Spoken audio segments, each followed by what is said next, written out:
नमस्कार. श्री स्वामी समर्थ सगळ्यांना. मी अंजली कुलकर्णी स्वागत करते तुमचं आपल्या यूट्यूब चॅनलमध्ये, ज्याचं नाव आहे माझी स्वामी सेवा. तर आजची जी सेवा आहे तर ती बऱ्याच महिलांचं स्वप्न असतं. बऱ्याच महिलांना वाटत असतं की आपल्या स्वप्नातलं एक घर असावं. तर त्याच्यासाठी महिला बऱ्याच प्रयत्न करत असतात, सेवा करत असते. आणि असं काही नाही की म्हणजे सेवा करूनच आपलं घर होत असतं. त्याच्यासाठी आपल्याला कष्टही तेवढेच करायला लागतं. आणि सेवा काय करायच्या हेच मी तुम्हाला सांगणार आहे की स्वतःचं हक्काचं घर होण्यासाठी काय सेवा करायची आहे. स्वामी सेवा सांगणार आहेत, ज्या आपल्याला दिंडोरी प्रणित केंद्रामध्ये सेवा देतात. त्याच्यातलेच मी तुम्हाला सांगणार आहे आणि एकदम त्या रिझल्ट देणार आहे. प्रभावी सेवा आहे, ज्याच्याने अनेक स्वामी भक्तांना अनुभव आलेला आहे की स्वतःचं हक्काचं घर होण्यासाठी आपण स्वामी सेवा कोणत्या करायच्या. तर मी माझा स्वतःचा अनुभव शेअर केलेलाच आहे की मी माझं स्वतःचं घर होण्यासाठी काय सेवा केलेली आहे. पण माझं 108 पारायणाच्या आधीच माझं घराचं स्वप्न पूर्ण झालं होतं. तर मी त्याच सेवा सांगणार आहे. अजून 2-3 सेवा सांगणार आहे याचबरोबर, जे आपण स्वामी चरित्र पारायण करतो 108, त्याचबरोबर आपल्याला दुसऱ्या सुद्धा सेवा करायच्या आहे. म्हणजे लवकरात लवकर योग जे आहेत तर ते जुळून येतात. तर त्या कोणत्या सेवा आहे आता बघा. घर तर आपल्याला घ्यायचं आहे, सेवा तर आपल्याला करायची आहे, पण त्याचबरोबर आपल्याला कष्ट पण करायचे आहे. त्याचबरोबर स्वामींवर अतूट विश्वास सुद्धा ठेवायचा आहे. त्याचबरोबर आपल्याला श्रद्धा, भाव ह्या सगळ्या गोष्टी आपल्याजवळ असल्या तरच आपलं जे योग आहे तर ते जुळून येतं. प्रत्येक गोष्टीमध्ये म्हणा, लग्न जुळण्यासाठी असो, घर घेण्यासाठी असो, नोकरीसाठी असो, म्हणजे जे पण आपले काही स्वप्न आहेत त्याच्यासाठी आपण ज्या सेवा करतो, ज्या सेवा घेतो, तर त्या कुठेतरी श्रद्धेने करा, विश्वासाने करा. म्हणजे आपल्या मनात जर एकदम अतूट विश्वास असला तर त्या सेवेचं पण फळ आपल्याला मिळत असतं. तर चला, जास्त वेळ न घेता मी तुम्हाला सेवा सांगते. सेवा कोणत्या आहेत तर स्वामी चरित्र तुम्हाला 108 पारायण करायचे. बघा, आता हे स्वामी चरित्र सगळ्यांकडे असेलच.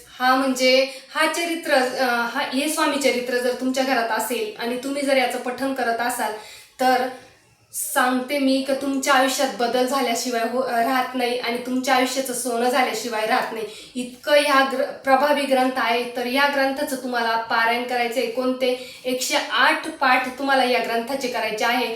आणि दुसरं म्हणजे आता 108 ग्रंथाचं पारायण तर करायचंच आहे, संकल्पयुक्त करायचं आहे तुम्हाला. कारण की संकल्पयुक्त सेवा जास्त म्हणजे लवकर फळ देते. आणि संकल्पयुक्त जर केलं ना तर मग कसं होतं नाही का, आपण संकल्प केलेला आहे हे कुठेतरी आपल्या मनात राहतं आणि त्याच्यामुळे आपण तो खंड करत नाही. त्याच्यामुळे ते सेवा जी आहे तर ती रेग्युलर चालू ठेवतो. याचबरोबर तुम्हाला एका महिन्यात 3 गुरुचरित्र पारायण करायचे. पारायणचं म्हणजे 7-7 दिवसाचे करायचे. 7-1-7, 7-2-14, 7-1-21, म्हणजे एका महिन्यात तुमचे पारायण होता. ते सुद्धा संकल्पयुक्त सेवा करायची आहे तुम्हाला. 108 स्वामी चरित्र पारायण करायचे आणि त्याचबरोबर तुम्हाला 3 गुरुचरित्र पारायण करायचे एका महिन्यात. एका महिन्यात तुम्हाला 3 गुरुचरित्र पारायणाचा संकल्प करायचा आहे आणि एका महिन्यात तुम्हाला ते 3 पारायण करायचे. तर ते झाल्यानंतर तुम्हाला म्हणजे नाही का, बऱ्याच वेळेस योग जुळून येत नाही. घर तर आपण घेतो, पण मग कुठेतरी काहीतरी अडचण येते. कधी कधी पैसे ॲडजस्टमेंट होत नाही, कधी कधी आवडतं पण मग ते म्हणजे बरेच प्रॉब्लेम असतात. म्हणजे आवडलं तर कुठेतरी काहीतरी कमी दिसतं आपल्याला, मग ते रिजेक्ट होतं. आणि पैशाची जुळवाजुळव बऱ्याच वेळेस आपली कधी कधी नाही होत. तर मग हे प्रॉब्लेम काय येतात तर कधी कधी आपलं पितृदोष असतो किंवा कधी कधी आपलं कुलदेवी आहे तर तिची सेवा होत नाही आपल्याकडून, जाणं होत नाही. तर तुम्ही मूळ स्थानी, म्हणजे जे आपली कुलदेवी आहे तर त्या मूळ स्थानी वर्षातून एकदा तरी गेलं पाहिजे. आणि दुर्गा सप्तशती जे पाठ आहे तर ते तुम्हाला तुमच्या इच्छेनुसार करायचे आहे. तुम्ही 100 पाठ केले तर अतिउत्तम आहे. तर ते तर विचारायचंच नाही का त्याचं फळ किती मिळेल. इतकं प्रभावी आहे ती पण सेवा आपली कुलदेवतेची.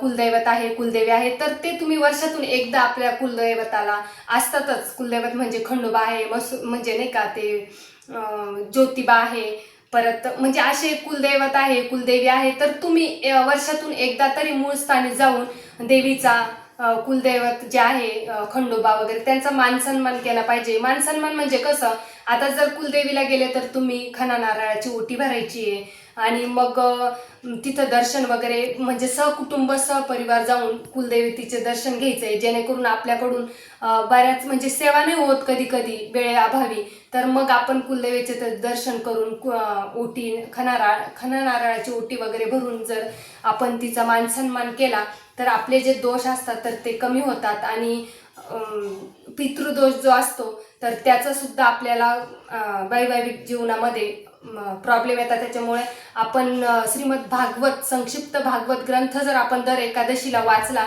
तर आपला पितृदोष जो आहे तर तो कमी होतो. आणि दर शनिवारी आपल्याला पिंपळाच्या झाडाखाली संध्याकाळी जर तिळाच्या तेलाचा दिवा लावला तर तिथं सुद्धा आपला पितृदोष जो आहे तर तो कमी होतो, आणि ज्या जे अडचणी आहेत ना तर त्या हळूहळू कमी व्हायला लागतात.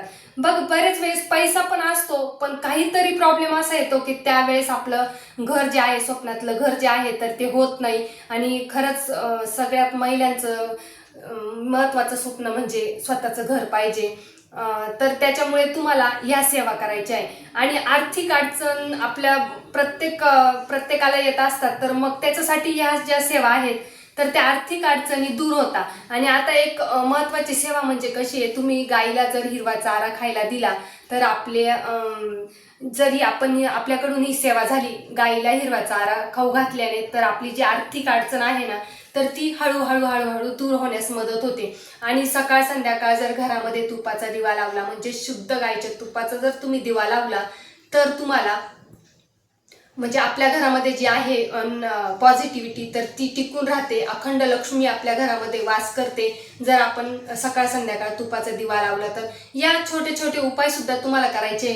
आणि महत्त्वाचं म्हणजे श्री स्वामी चरित्र सारामृत या ग्रंथाचं तुम्हाला 108 पारायणाचा जर तुम्ही संकल्प केला तर तुम्हाला खरंच लवकरात लवकर तुमच्या घराचं स्वप्न जे आहे तर घर घेण्याचे जे योग आहेत तर ते लवकरात लवकर जुळून येतील. खूप विश्वासाने मी तुम्हाला सांगते, जेणेकरून माझ्या पण आयुष्यामध्ये हे मी स्वप्न बघितलं होतं तर ते पूर्ण झालेले आहे याच सेवेने. तर तुम्हाला फक्त 108 स्वामीचरित्र पारायण, महिन्यातून 3 एका महिन्यामध्ये 3 गुरुचरित्र पारायण करायचं आहे. परत कुलदेवीचा मान सन्मान करायचा आहे. दुर्गा सप्तशतीचं पाठ करायचं आहे. 100 पाठ केले तर अतिउत्तम, पण नाहीच जमलं तुम्हाला तर तुम्ही नवरात्रात हे पाठ करू शकता, मान सन्मान करू शकता आपल्या देवीचा, कुलदेवतेचा. परत शनिवारचा पण जो उपाय सांगितलाय पिंपळाच्या झाडाखाली, म्हणजे जे आपले पितृदोष असतो ना तर तो पिंपळाच्या झाडाखाली दिवा लावल्याने आपला जो पितृदोष असतो तो कमी होतो. आणि आर्थिक अडचण जी आपल्या आयुष्यामध्ये असते तर ती पण कमी होते. आणि गाईला हिरवा चारा पण खाऊ घालायची हा पण उपाय एकदम प्रभावी आहे. हे उपाय तुम्ही करून बघा. आता तुम्हाला सांगते नियम आणि अटी. आता याचे नियम काय आहे, सगळ्यात महत्त्वाचं म्हणजे मांसाहार वर्ज्य करायचं आहे. आणि आता 108 पारायण करतायत म्हटलं तर ब्रह्मचर्य हरकत नाही पाळलं तरी काही हरकत नाहीये, पण तुम्हाला मांसाहार हा वर्ज्य करावा लागेल. परान्न तुम्हाला वर्ज्य करायचे. सगळ्यात मोठा दोष जो आपल्याला लागतो ना सेवा करताना तर तो आहे परान्न. जर आपण घेतलं आणि आपण जर सेवा केली तर कुठंतरी ते फळ लवकर आपल्याला मिळत नाही. जर तुम्ही 108 पारायणाचा संकल्प केला तर तुम्हाला परान्न वर्ज्य करायचं आहे. तुम्ही हे नियम पाळून बघा. हे नियम तुम्ही अंमलात आणत बघा, तुमच्या सेवेचं 100% फळ हे मिळतंच. आता मी माझ्या सेवेचा अनुभव, मला जो अनुभव येतो तर त्याचं सगळ्यात मोठं कारण जे आहे, सगळ्यात अनुभव येण्याचं कारण जे आहे तर ते म्हणजे मी हे नियम म्हणजे कडकडीत पाळते. परान्न हे मी घेतच नाही, म्हणजे घेतच नाही. आता ते 2 महिने करू 3 महिने करू, माझं कंटिन्यू जे नियम आहे ना परान्न मी घेत नाही. म्हणजे शक्यतो मी हॉटेलमधलं सुद्धा नाहीच. 6 महिन्यातून वर्षातून एखाद्या वेळेस हॉटेलमधलं खाल्लं तर खाल्लं, पण परान्न तर नाही, शक्यच नाही. आणि शिवाय माझे जे नियम आहेत, मी जे तुम्हाला नियम सांगते तर ते नियम मी कडकडीत पाळते. त्याच्यामुळे मला सेवेचा पटकन अनुभव येतो, पटकन फळ मिळतं. म्हणून मी तुम्हाला सांगते की जे आपण तुम्ही सेवा कराल त्याचे नियम पाळा. मांसाहार तुम्हाला वर्ज्य करायचंय, परान्न घ्यायचं नाही, परान्न वर्ज्य करायचंय तुम्हाला. आणि ब्रह्मचर्याचं काही नाही, तुम्हाला आता 108 पारायण म्हणजे 4 महिने लागतील, तर मग त्याच्यामुळे तुम्ही ते नाही पाळलं तरी हरकत नाहीये. आता तुम्हाला म्हणजे मांसाहार तर सांगितलंच आहे. आणि मग तुम्हाला काय करायचं, जर मासिक धर्म आलाय, लेडीज जर ह्या सेवा करताय आणि मासिक धर्म आलाय तर तुम्ही 4 दिवस स्किप करून 5व्या दिवसापासून कंटिन्यू सेवा करा. कारण की कोणी म्हणतं मग 4 दिवस काय करायचं, मग आमचा खंड पडतो. नाही, ते नॅचरल आहे. तर ते म्हणजे कुठेतरी म्हणजे आपले 4 दिवस जे आहे तर ती सेवा जर आपण खंड केली तर ती गृहीत धरला जाती. ते तुम्ही स्किप करा, म्हणजे 4 दिवस थांबून घ्या. म्हणजे जोपर्यंत तुम्हाला त्रास होतोय तोपर्यंत तेवढे दिवस थांबून घ्या आणि त्याच्या पुढच्या दिवसापासून तुम्हाला सेवा कंटिन्यू करायची. म्हणजे जर तुमचे 50 पारायण झालेले असतील तर 51 पारायणपासून तुम्हाला सुरुवात करायची. पण जर मध्येच तुम्हाला सुतं आलं तर तुम्हाला पूर्ण सेवा जी आहे तर ती पहिल्यापासून करावी लागेल. कारण की तो खूप मोठा गॅप होतो. 13 दिवस, 15 दिवस, 16 दिवस, असं कोणी 16 दिवस म्हणजे नाही का आपण उदक शांती वगैरे करतो तर 16व्या दिवसाच्या नंतरच मग आपण ही सेवा करू शकतो. तर मग 13 दिवस, 15 दिवस हा खूप मोठा गॅप होतो. त्याच्यामुळे तुम्हाला झालेली सेवा पहिल्यापासून करावी लागणार आहे. जी आधीची सेवा आहे ती गृहीत धरता येणार नाही. आता गावाला जायचं म्हटलं तर तुम्ही जाऊ शकता. सकाळी सेवा करून संध्याकाळपर्यंत जर परत येणार असाल तर तुम्ही जाऊ शकता. सासरी जर तुम्ही गेले मुक्कामाला तर सासरी ही सेवा केली तर चालणार आहे. माहेरी जर तुम्ही गेले तर ही सेवा केलेली चालणार नाही. कारण की आपलं जे कुळ असतं, गोत्र असतं ते बदलून जातं. त्याच्यामुळे तुम्हाला माहेरी ही सेवा करता येणार नाही, तुम्हाला सासरी करता येणार आहे. तर एवढेच नियम अटी हे करायचे, पाळायचे आहे. बघा, तुम्हाला सेवेचं फळ लवकरात लवकर मिळणार आहे. संकल्प कसा करायचा आहे हे तुम्हाला माहितीच आहे. अगदी साध्या सोप्या पद्धतीने मराठीत संकल्प करायचा आहे. ज्या दिवशी तुम्ही पारायणाचे संकल्प कराल त्या दिवशी आदल्या दिवशी तुम्ही केंद्रात जायचं आहे. केंद्रात स्वामींना नारळ खडीसाखर अर्पण करून स्वामींना प्रार्थना करायची की स्वामी, मी ही सेवा करते, या गोष्टीसाठी सेवा करते, तर ही सेवा तुम्ही निर्विघ्नपणे पार पाडून घ्या आणि माझं जे मनातलं स्वप्न आहे, जे माझं घराचं स्वप्न आहे तर ते लवकरात लवकर पूर्ण होऊ द्या. आणि तुम्हाला सेवेबरोबरच कष्टही तेवढेच करायचे आहे. कष्टाला पर्याय नाही, कष्टालाच साथ परमेश्वर देत असतो, हे मी प्रत्येक वेळेस तुम्हाला सांगत असते. घरी यायचंय दुसऱ्या दिवशी तुम्हाला सकाळी स्नान करून ज्यावेळेस तुम्ही सेवा करायला बसाल, ज्यावेळेस तुम्हाला हे पारायण करायचं आहे त्याच वेळेस तुम्हाला तामण घ्यायचं आहे, उजव्या हातात पाणी घ्यायचं आहे. आपलं नाव आणि गोत्र उच्चार करून आपलं जी मनातली इच्छा आहे तर ती तुम्हाला बोलायचे आहे. ते पाणी तामनात सोडून द्यायचे, परत 2दा स्वच्छ पाणी घ्यायचे, तामनात सोडून द्यायचे, नमस्कार करायचे, परत एकदा स्वामींना इच्छा सांगायची आहे आणि प्रार्थना करायची की ही सेवा माझी निर्विघ्नपणे पार पाडून घ्या. आणि त्याच्यानंतर तुम्हाला सेवेला सुरुवात करायची आहे. शुद्ध गाईच्या तुपाचा दिवा लावायचा आहे, धूपदीप लावायचं आहे आणि आपल्या सेवेला सुरुवात करायची आहे. एवढंच तुम्हाला करायचं आहे. आणि दिवसभरातून आपण या सेवेला एवढा काही वेळ लागणार नाही. हे श्री स्वामी चरित्र सारामृत 1 तासाच्या वर तुम्हाला लागणार नाहीये. अगदी कमी वेळेत खूप प्रभावशाली सेवा आहे. त्याच्यामुळे तुम्ही ही सेवा नक्की करा आणि अनुभव घ्या. अनुभव घ्यायचा असेल तर सेवा श्रद्धेने, विश्वासाने करा. तर चला, झालेली सेवा स्वामी चरणी अर्पण करते. श्री स्वामी समर्थ.